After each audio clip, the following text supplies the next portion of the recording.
Hey guys, welcome to today's 16 Galaxies video. Today we are going to be taking a quick look at the Micro Galaxy Squadron from Jazzware. Now I picked these up this afternoon. They are available at Zing as of tomorrow, I've been told. They were doing the pre-orders today, but they're not going to be physically on the shelf until tomorrow because they're still counting stock and just making sure that they're definitely filling all of the pre-orders and everything. I don't have the Slave 1, however. Their Slave 1 got delayed, and I'm told that I'll be able to pick that up tomorrow. They just got everything else minus the Slave 1, which is a little unfortunate, but that's fine. Now, before I go into these, look, we know Zing pricing. It's not fantastic. It's not overly great most of the time.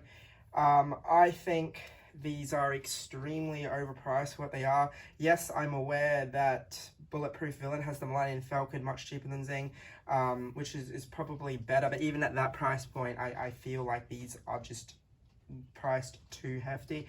Maybe if Big W or Target were to get them, the price point might drop a little bit lower to something a little bit more comfortable.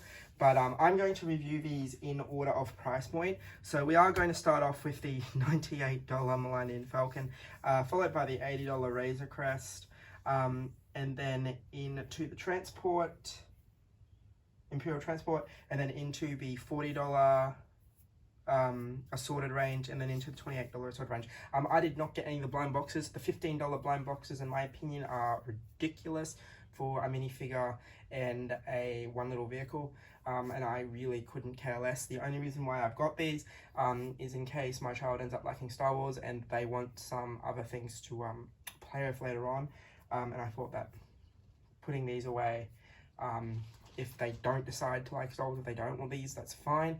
I can just keep them sealed, and if not, well, they've got something to open a little bit later on, which is fun.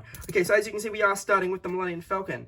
Now this does feature light and sounds, which we aren't going to cover, obviously, because we're not opening this. It does have the very nice launch edition sticker, which is quite cool. I thought that was going to be something only available to Walmart, so it's quite cool that we get the launch edition sticker. And of course we can see that this includes 4 micro figures, and then you can see, just zooming in, the detailing is really quite nice, and I feel like that's probably where most of this money is put into, the sculpting and the paint applications, because the paint apps are fantastic for such a small model. You can see that obviously there is some assembly required with the under cannon and the dish. But yeah, the detailing on the Falcon here does look really quite nice. All the burn marks, all the grime, dirt, etc. is very, very cool. And obviously this is the original trilogy Millennium Falcon, because we do get most of the major cast minus Skywalker and 3PO. So you can see that we do have Han, Princess Leia, Chewbacca, and Obi-Wan. The paint's probably a bit rough on the little guys. I feel like the Action Fleet micro figures were slightly more detailed than these, which is a little bit sad given how much extra these are. Because like I said, this is $98. Yes, I am obviously aware that Bulletproof Villain has it for cheaper, but even then I feel like it's just too much. So yeah, you get a little bit of a, yeah, let's zoom out. We do get a little bit of a blueprint there, and then you can see the different ships in the Wave 1. Now, as you can see, I got this one here is coming in tomorrow, and I picked up all the others. I did manage to get one of each. So it's motion censored as well, which is really quite cool. Lights and sounds, you can see the inside detailing. If it's like it is in the picture, it's going to be really quite nice too. So yeah.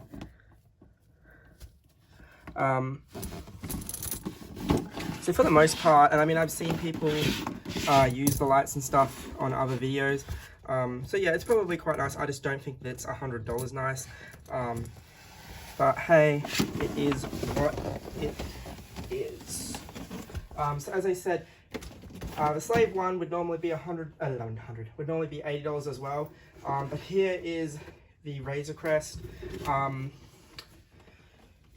And then like I said, I just think that they are just pushing the price way too much here. So launch edition, Razor Crest. Can see that we do get 3 more micro figures there as well.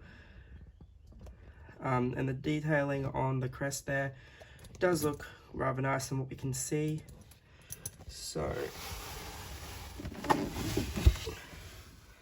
let's have a look. Yeah, detailing and stuff's all there. Like I said, these do look quite nice. These ones here are painted a bit better, I think. So they're quite nice. But yeah, I just think for what they're asking, it's just really excessive. They do look, like I said, these do look really nice. It tells you what the cargo ramp and everything comes down. And I think that's where we're at the moment. We're just in a point where inflation is insane and everything is just skyrocketing in price, including really small toys apparently. So yeah, again, it's got really nice weathering on it. It's got the bright paint apps, looks nice. So yeah, that's 80 along with Slave 1. I can't remember what the price of this one is, but this is the Imperial troop transport from Mando. So again, it's the launch edition, and we can see that again there's some really cool weathering and paint going on. I was really surprised that they did this vehicle, as it's one that doesn't really get covered much at all. You can see the Stormtroopers. We'll go over that in a second as well. And then of course we're going to have those moving parts similar to the Razor Crest and the Falcon.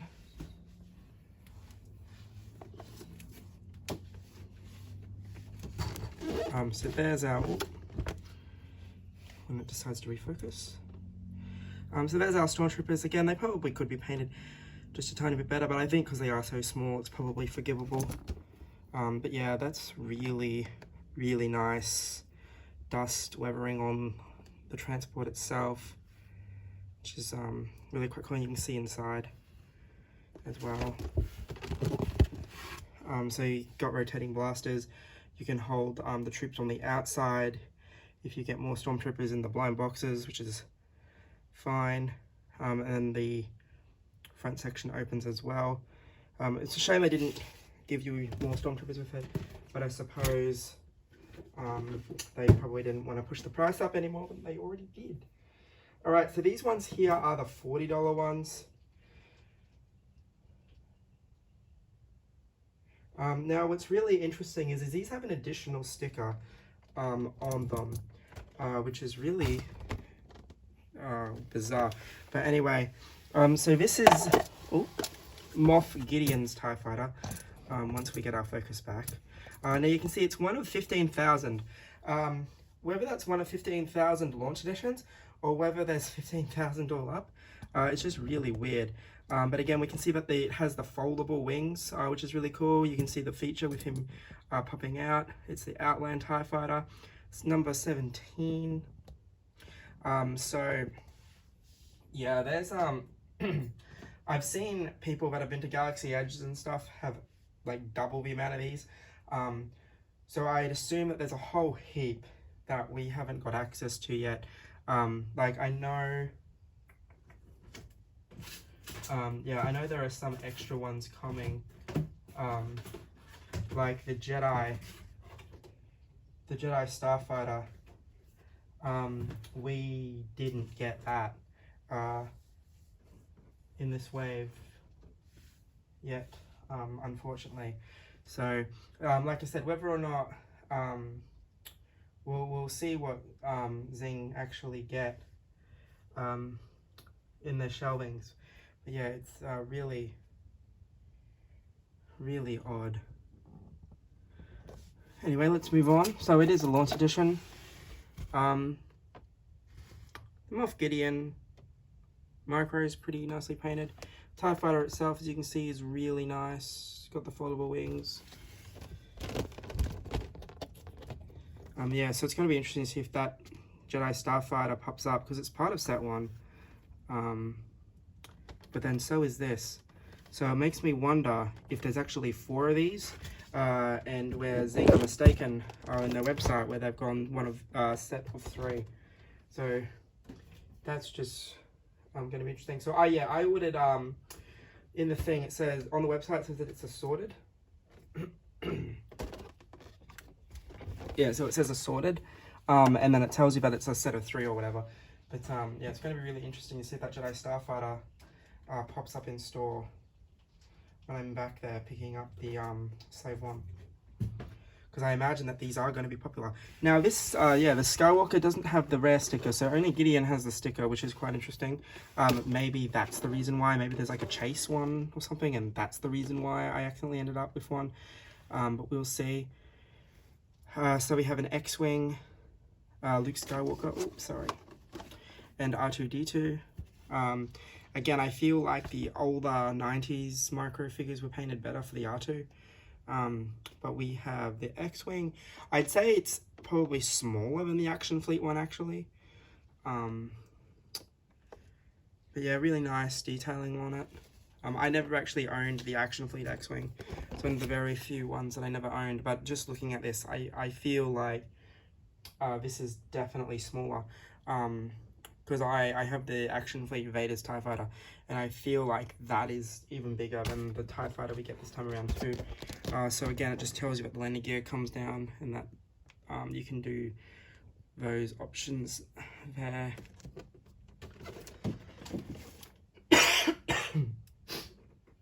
Yeah, so the Action Fleet, the old Action Fleet Vader's TIE Fighter is definitely bigger than this, which is a shame. But really nice detailing. You get Vader.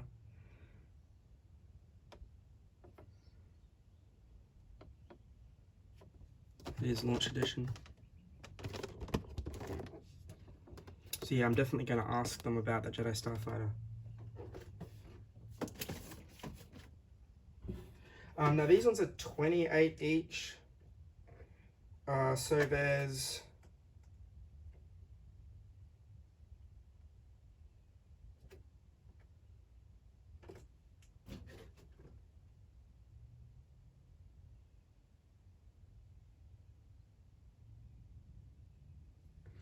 Sorry, I just noticed this. So on the back here, it says that there's chase vehicles. So you can see that there's a difference in the X-Wing.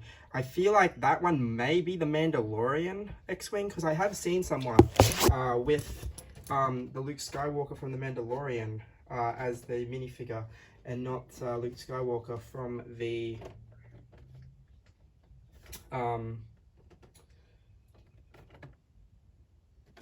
flight suit, orange flight suit, sorry.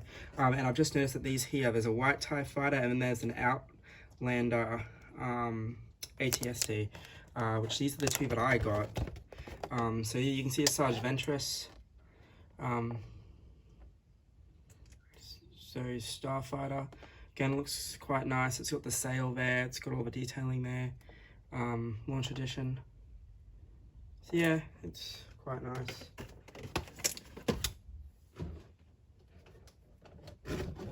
Got the ATST. So again, this is the Return of the Jedi one, not the Chase one, which is fine.